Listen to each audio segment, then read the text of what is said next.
welcome to the second presentation of today. This is a presentation about the all-important topic PTP. Do we really need PTP in our systems? In order to discuss these questions, I am looking through in this presentation on different clocking and synchronization methods commonly being used in schemes like RTP, RAVENNA AES67 2110, AVB or TSN now it's called now, and the new upcoming IPMX standard. So let's jump into it. My name is HILDEBRAND. I'm working for ALC Network out of Munich, and we are the guys who have invented RAVENNA, which is located in the back of this area. So in order to discuss the timing and synchronization differences and commonalities between the various methods, we need to first look at the general requirements. What requirements do we actually have when it comes down to timing and synchronization? Well, first of all, we want to have the ability to transport media in a bit transparent manner, so that would not allow sample rate conversion. And that also means that all streams need to run on the very same media or sample clock. We also want to have the possibility to run concurrent operation of different sample clocks on a given network. So it's not the network which should be clocked to one single sampling frequency, it's more the individual streams. We also want to have determinable low end-to-end latency on the network, and of course, and Andy just mentioned that in the presentation before, time alignment between media streams, so that we have audio and video streams, several separate audio streams, fully in sync with each other. And of course, once we have a network system in place, we want to get rid of the old green cable running around the facility, the house clock or gen lock synchronization. We want to run that on the network. So from these requirements, we can clearly say if all of these requirements need to be fulfilled, we cannot just run in asynchronous mode, which is the mode where a clock is reassembled by looking at the incoming stream and then just adopting to that inherent sampling frequency of that stream.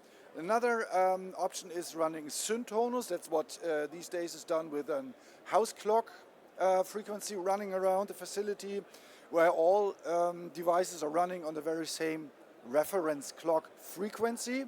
However, that is not sufficient in order to have time alignment between streams. And so what we actually need at the end to have a match with all the requirements we set for is a common understanding of a reference time, a wall clock time. However, a quick look into the accuracy requirements we actually have here, and I'm just doing this quite quickly because that is also part of a different application I got. We need to be able to sample accurately aligned streams if you want to have some sort of time alignment.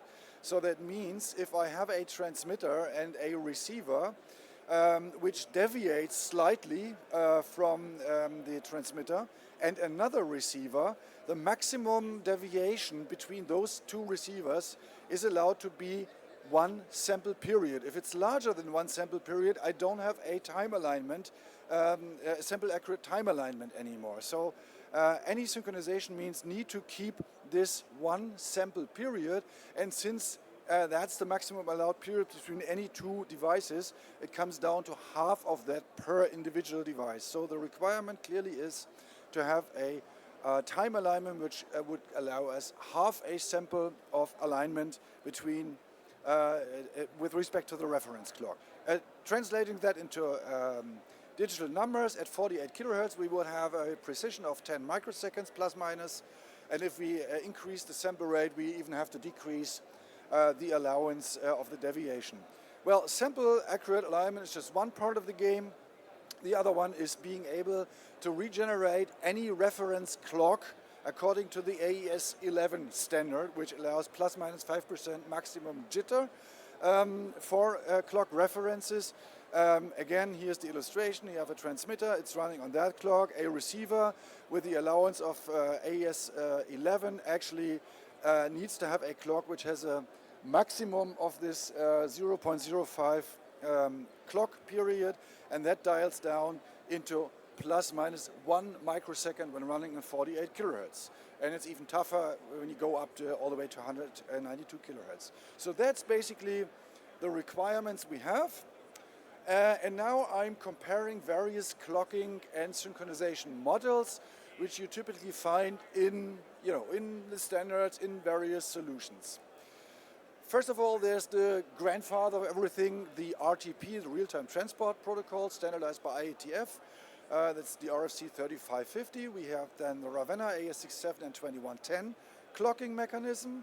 Then there's something called AVB. Nowadays it's TSN, Time Sensitive Networking, or Audio Video Bridging. That has its own clocking mechanism. And then there's something like IPMX, the IP Media Experience, which is a not so new anymore initiative by AIMS, which is targeting at the Pro AV market. So let's jump in and see how clocking is done with the grandfather of everything, with RTP. We would call this the asynchronous synchronization case because there is typically no wall clock present. So we have a sender, we have a receiver. The sender is either running its own internal free running media clock, or it receives an external reference, so it has its own media clock, and that media clock is used to sample the audio input data, right? So then the stream is transferred across with the RTP protocol, and it has its own clock, the RTP clock. However, RFC3550 says, okay, if we have linear PCM audio data, the RTP clock needs to exactly follow the sampling frequency on media clock. So they are essentially frequency-wise exactly the same. Although just by category they are different, but in this particular case they are the same. They are bound to each other. Now RFC3550 also indicates that between the media clock and the RTP clock there might be a random offset. In particular, if you're looking at encrypted data streams, you don't want to have a given offset, a known value inside the encrypted area. And so that's why they recommend to run every individual stream with a random offset with respect to the media clock. It's still the same frequency, it's just an offset in terms of clock cycle counter, right? However, the receiver needs to know that offset, and that is something which is conveyed through SDP, which I will tell you in a second when it comes down to AES67. However, a receiver simply trying to regenerate the inherently contained media clock is receiving the data, is storing the data in a buffer with a configurable delay, accommodating any network jitter a stream might see on the network, and then it's recreating the inherently contained media clock out of observing the buffer fill level. So it's starting with a nominal media clock like 48 kilohertz, and it's starting to play out of this particular buffer, and then it can it's actually watching the fill level of the buffer. If the buffer is emptying over time, it's slowing down the media clock, right? So that the buffer can fill up again. If the buffer is filling up more and more and more, it's increasing the media clock. And the challenge, of course, for an implementer is do this as, as not audible as possible, so as fine granularized as possible. But that's the way to synchronize on an unknown incoming media frequency, so that it regenerates the inherently contained media frequencies. That's the standard RFC3550 or RTP case. Well, the main benefits and drawbacks of this mechanism is it basically can resemble any input signal. And of course, as I just mentioned, it's depending on the quality of the sender and receiver clock circuitry. But basically, any frequency. It doesn't have to be 48 kilohertz. It can be 44.1 or any whatever frequency can be resembled by this mechanism. However, I don't have the opportunity of processing any independent streams concurrently because they are running on their own independent media clocks because the transmitters are not synchronized. So I would have to employ SRC in order to concurrently process them. And SRC is changing the content. Well, it's not bit transparent in terms of the media. And of course, I don't have any deterministic latency because I have no clue on the receiver side when that particular sample I'm processing now has been generated. So I don't know anything about the latency, and thus I can't have any alignment between any two streams anywhere in the network. But it's a system which works quite well if those synchronization requirements do not exist. So, second case with RTP is I am running an external reference clock, the house clock. So here's the picture again. With the house clock, which I'm adding now, that is fed to all the devices on the network, and that of course removes the need for an external media clock, because the media clock is now following the reference clock, and that means that the sender is sampling the incoming audio signal with the reference clock, and the receiver is also seeing the very same clock, so I can also remove this adaptive buffer fill algorithm from the game, because now I know the clocks are running exactly synchronous on both sides, and whenever I have a certain buffer fill level reached, I can start play out, and I would never underrun or overrun the buffer, because as samples are generated, they are consumed on the other side, right? So what are the main benefits and drawbacks here? All media clocks are following the same clock reference, clock by frequency reference. And that means that I can now concurrently process any incoming stream from any device, because I know they are all synced to the reference clock and they are all running on the same frequency. So no sample rate conversion is required anymore. However, I still don't have any time alignment, so I can't actually tell when has that particular transmitter generated a sample and how does it relate to a sample coming off from a different transmitter. That is still not possible, and also I don't have any deterministic latency, because there is no time involved in this system. It's just frequency, right? So then there is another scheme defined with RFC 3550, and that is by involving the so-called RTCP sender reports. That's the real-time control protocol sender reports, and they can work with a common reference clock as well as without a common reference clock. And I'm going to explain this when I'm turning over to IPMX, because that's what they're actually using there as one scheme. Let's look at AES67 synchronization. That's the same as with RAVENNA and SMPTE 2110. So AES67 stands for 2110 and RAVENNA here. We all nodes, basically all participating nodes, have their own internal clock. And these clocks are precisely synchronized to a common wall clock utilizing the PTP protocol. So in other words, I have the grandmaster, I have the local clocks, and they have precisely the same time. And each device is now generating its desired media clock out of its local time. And since they are all precisely synchronized, they are all generating the same media clock. Well, of course they can generate any media clock what they want, but if it's nominal 48 kilohertz, it's the same 48 kilohertz. Here's the illustration. We have a master clock that might be or not be referenced to GPS. And then we have the slave clocks in the individual nodes or devices, and they are fully synchronized through PTP. And if I now tell a device to generate 48 kilohertz from that clock, I have the same 48 kilohertz, maybe even phase aligned everywhere in the system. So that spares the house clock. The house clock is not needed anymore, because out of time I can now generate a fully synchronized clocking system. Right, so here's an illustration how the whole thing works. We have the wall clock, we have the sender, a receiver, the local clocks, which are disciplined by PTP, so they're all showing the same time. I derive the media clock from the local time, and I'll do this in the sender and any receiver I have on the system, so the media clocks are all the same. I am sampling the incoming data with these media clocks and send them over in an RTP stream. Now, as I told you earlier, we might have a random offset in the RTP stream.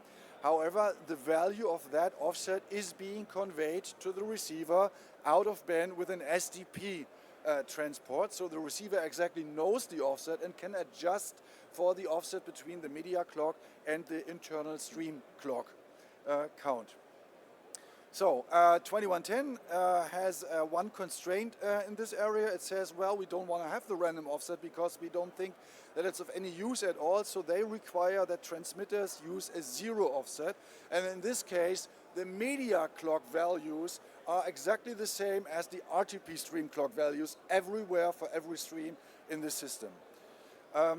So that is how the synchronization works in AES67. And now that we have a time relationship, we can also work with a deterministic latency in the whole system, or just between individual devices. So here's how that works.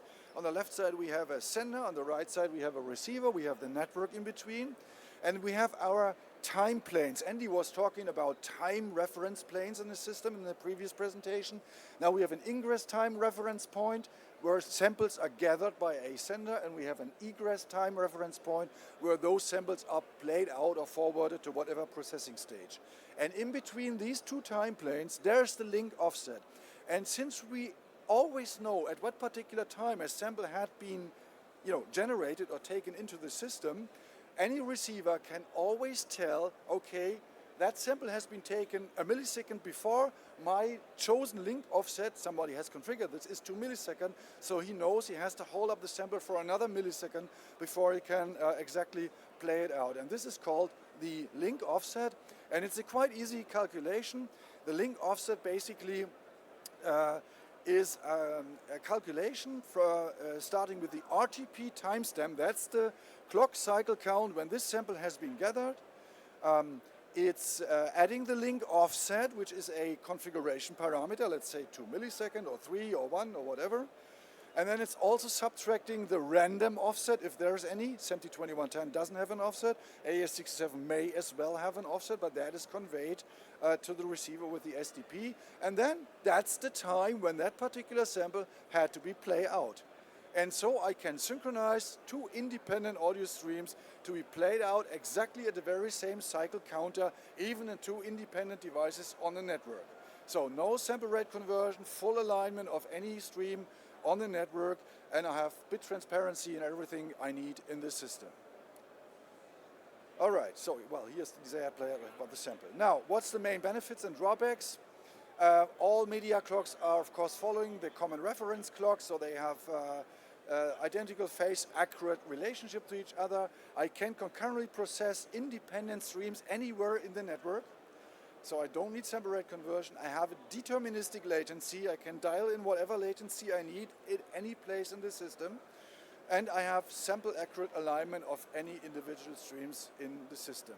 However, the drawback is, if I'm now having non-synchronized input signals, like independently running HDMI signals with their audio inside, I would require an SRC or any sort of bridge or gateway at the input stage, because asynchronous signals are out of the game. We need to have synchronous input signals at any input stage. Now let's have a quick look at AVB timestamping system, or TSN, how it's called today. Here's an illustration of a typical architecture of they call it talker. We call it sender in AES67, they call it a talker.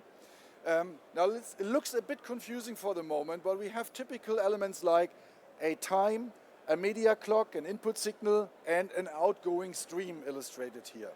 Now first of all, what is important, the clock there, which says 802.1 AS, is nothing else than a PTP variant running on layer 2.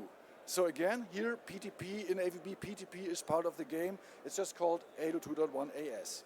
Now, what a talker is actually doing, it's sampling audio with whatever input sampling frequency there is. So it's not generating the media clock from the PTP time. It's taking, either its own internal free running clock or the clock provided by the input signal. However, the edges of this clock are then time-stamped with the PTP clock, well, with the AES clock. So that means that every clock edge receives a timestamp which refers to the wall clock time, which is the same in the overall system. So, and then it takes a number of samples running on this free clock or input clock, puts them into a packet, and adds the timestamp of the first sample in that packet to, first sample of that audio bundle or audio piece, and puts that together in a packet. It's a 7022 stream packet because it's all running on layer 2. They are not using RTP, but the mechanism is exactly the same. Remember, in RTP we have an RTP timestamp and the audio data, a number of samples, and here we have an AS timestamp, which indicates the time when the first sample was taken, plus a number of samples in the packet. And that packet is being sent off. As a side remark, typically in AVB systems, the timestamp they're putting into the packets is not the generation timestamp, it's the desired presentation timestamp. It's just simple math. Usually the default presentation time is plus 2 milliseconds, so basically you can also recalculate what was the generation point in time. But for whatever reason they decided to work with presentation timestamps so that the receiver doesn't have to do any math at all. He's just looking at the presentation timestamp, and that's where that sample has to go out. So looking at the receiver, they are called listeners in AVB. Looks very similar. We have the AES clock again, we have media clock, output signal, and the incoming stream data. So the receiver, first of all, needs to regenerate the unknown media clock. And it's doing this by comparing two consecutive packets which have a reference clock timestamp and given number of samples in between, and that's simple division math, right? I have two points in time. I know I have to generate, let's say, 16 clock cycles between these two times. And that's a very simple generation of clock cycles. And with every other packet, it's still, again, comparing what's the time, is my clock running too fast or too slow, and it's adjusting the media clock with this mechanism. So once the media clock is actually the same as the input, it can take the data in that stream, depacketize it, buffer it to reach the desired presentation time, and then play it out at the given presentation time level. So AVB is basically an asynchronous input system, but the receiver is, by utilizing PTP clocking, the exact media clock of the input side.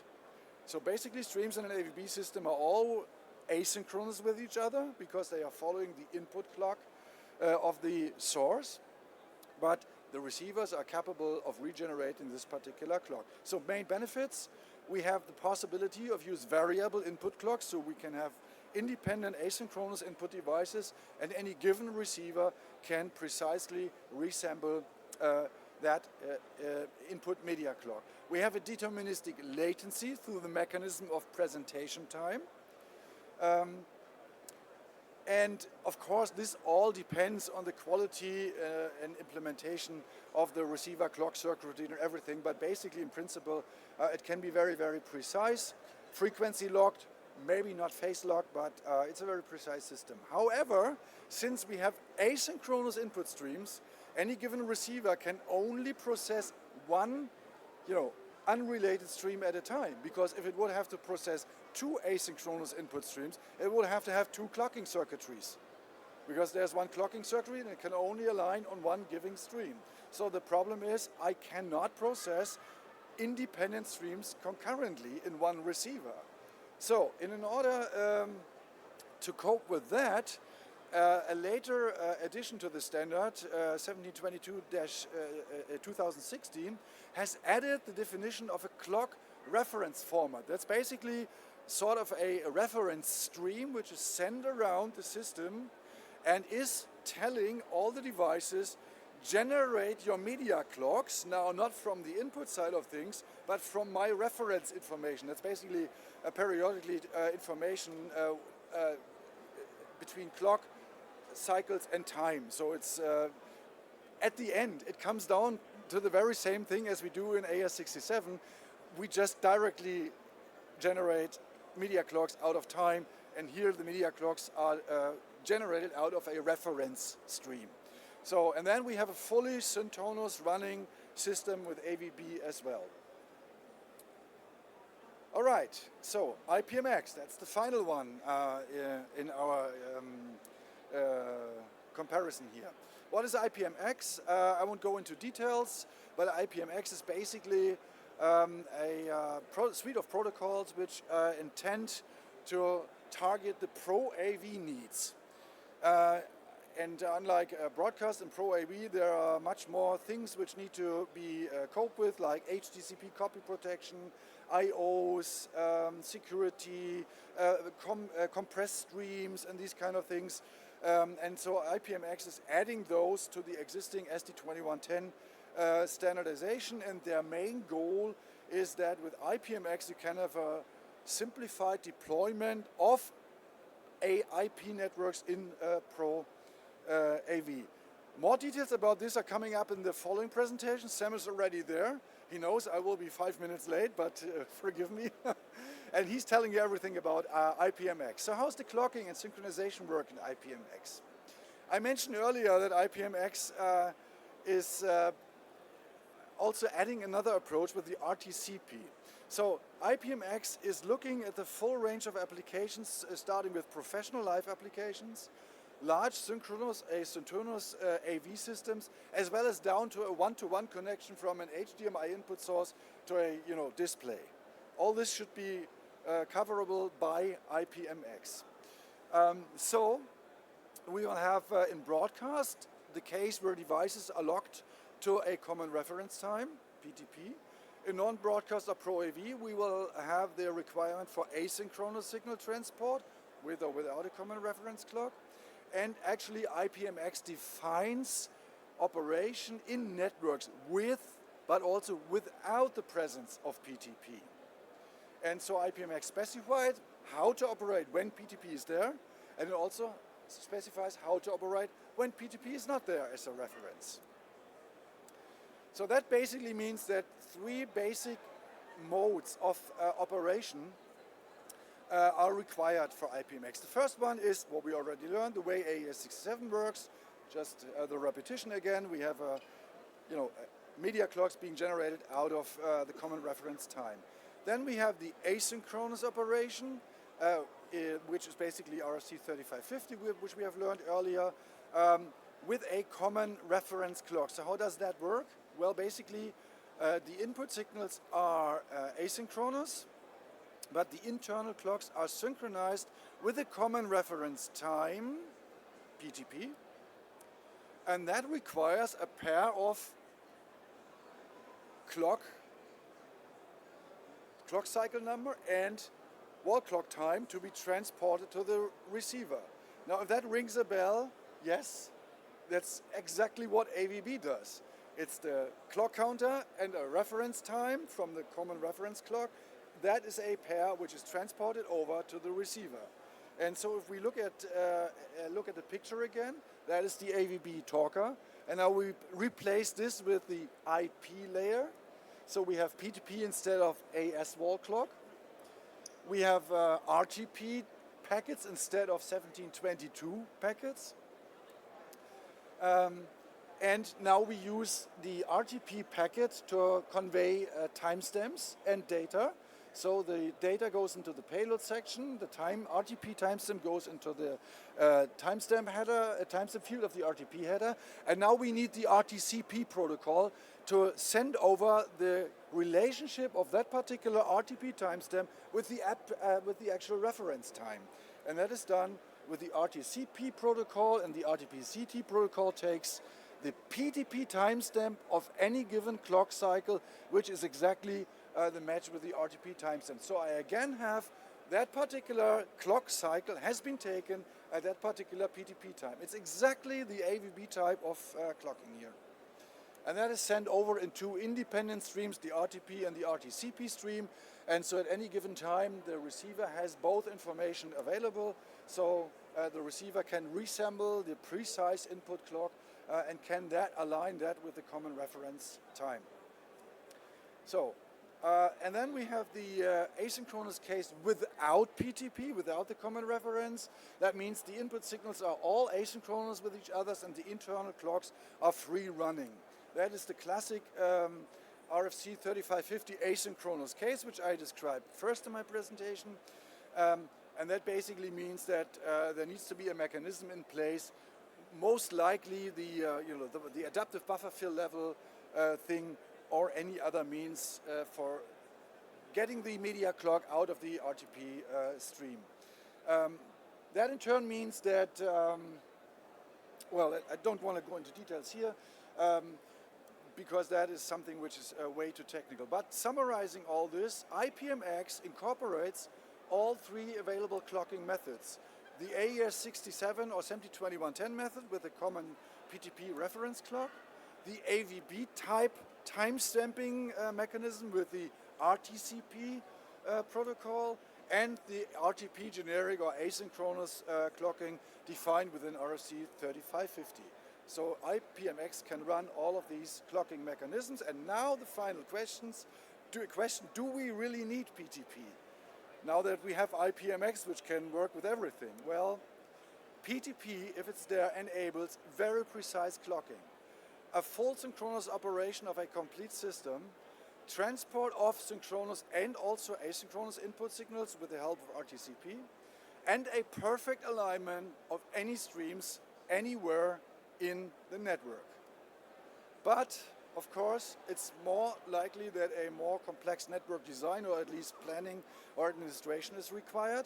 And without PTP, we, on the contrary, see a less complex network design. We don't have to care about proper PTP distribution, but we don't have the possibility of a full synchronous operation at all, because all streams devices operate basically independently of each other, and thus I don't have any alignment of streams.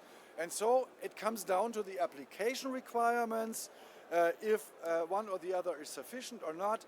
When we look at the functional advantages, yes, we clearly want to have a PTP-based common reference in place. If it look at the ease of use and we don't have these precision or accuracy requirements, we can say a system can perfectly run without PTP as well. The question is something I can discuss on the site with you. Just want to address that there is resources available on the RAVENNA website, on the AIMS website, and also on the IPMX website, which is ipmx.io.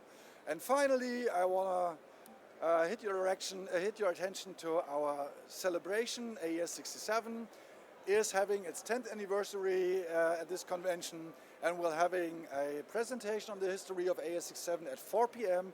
by Kevin Gross, who was the task group leader of AES67, and afterwards we are all invited to have a drink with a reception just here at 4:30 at the MoIP booth. That's from my side.